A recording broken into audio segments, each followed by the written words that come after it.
బన్నింగ్ star Sampoornesh Babu మళ్లీ big boss షోలో కనిపించి అందరికీ షాక్ ఇచ్చాడు. హౌస్ లో ఇమడలేకపోతున్నానని బిగ్ బాస్ షో నుంచి బయటకొచ్చిన సంపు బయట ఎక్కడా కనిపించలేదు.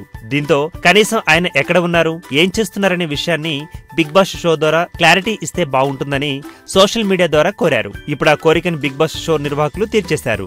ఆదివారం బిగ్ బాస్ షోలో స్టేజీ పైకి సంపును పిలిచి ఆయనకి వీడ్కోలు ఇచ్చారు. స్టేజీ పైన సంపుకి చివరిసారిగా మాట్లాడే అవకాశం కల్పించారు. అయితే బిగ్ బాస్ హౌస్ నుంచి బయటికి రావడం పట్ల సంపు పశ్చాత్తాపం వ్యక్తం చేయడం విశేషం. కావాలని బిగ్ బాస్ హౌస్ నుంచి బయటకొచ్చిన సంపు 16 లక్షల రూపాయల ఫైన్ కట్టినట్టు ప్రచారం జరిగింది. బిగ్ బాస్ షో కారణంగా డబ్బు, ఇన్నాళ్లు సంపాదించుకున్న క్రేజ్ రెండూ పోయాయనే ప్రచారం జరుగుతోంది. ఇందులో నిజమెంత అనేది పక్కన పెడితే సంపుకి బిగ్ బాస్ నుంచి గౌరవమైన వీడ్కోలు లభించినట్లయింది. ఈ వీడియో గనుక మీకు నచ్చినట్టయితే లైక్ చేయండి, షేర్ చేయండి, సబ్స్క్రైబ్ చేసుకోండి.